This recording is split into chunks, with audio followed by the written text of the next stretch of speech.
Un très grand bonjour à vous qui nous suivez sur la chaîne. Le Seigneur ne cesse d'appeler des disciples. Il en désigna encore 72. 72 disciples, comme la totalité des nations païennes. C'est bien l'humanité entière qui doit pouvoir découvrir le trésor de l'Évangile.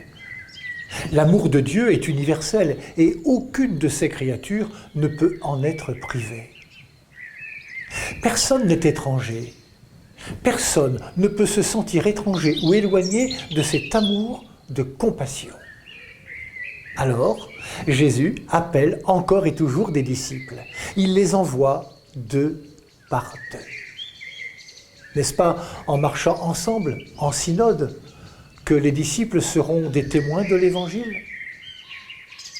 La mission n'est pas une entreprise individuelle. On ne travaille pas à son propre compte.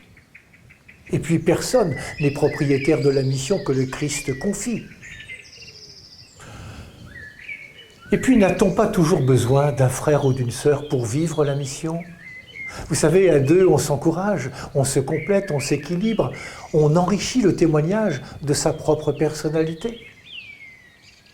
Être disciple, c'est aussi se laisser envoyer. Se laisser envoyer, c'est mettre sa confiance en celui qui nous envoie. Il faut pour cela accepter une certaine abnégation, accepter d'être des collaborateurs d'une mission qui ne nous appartient pas. Il faut savoir s'en remettre à la providence.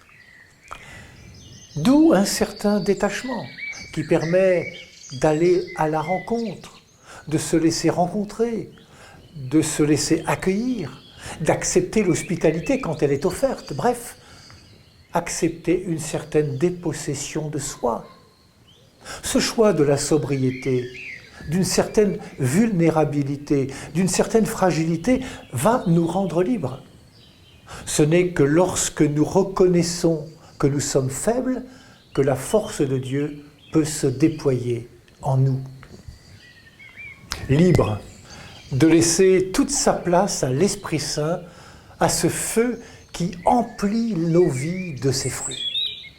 Libre pour vivre du seul bagage que Dieu nous offre, la foi, l'espérance et la charité. L'Esprit nous conforte dans la foi. Il nous libère du doute, de la peur, de l'hésitation. L'Esprit nous permet de déployer la charité dans la joie, la paix, la patience, la bonté, la bienveillance, la douceur.